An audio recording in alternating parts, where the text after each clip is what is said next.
कैसे हो सकती है? और इस हमले की बीजेपी ने शदीद अल्फाज में मजम्मत की है। अभी शोपियां में टारगेट किलिंग का प्रयास किया गया है। 3 लोग उसमें इंजर्ड हुए हैं, टांगों और बाजू में गोलियां लगी हैं।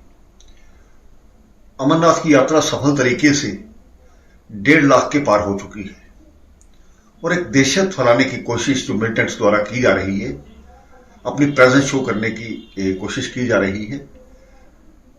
वाकया जो हुआ है चिंताजनक है।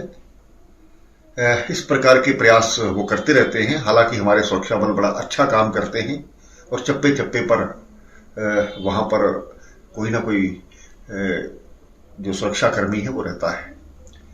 लेकिन आज की इस घटना से एक दहशत फैलाने की जो कोशिश की गई है, फ्रस्ट्रेशन है। मिलिटेंसी कश्मीर में पूरी तरह से समाप्त हो चुकी है और इक्का दुक्का जो बचे हैं उनको भी सुरक्षा बल आड़े हाथों ले रहे हैं। मैं भगवान से उनके जल्दी ठीक होने की कामना करता हूं। और इस दहशतगर्दाना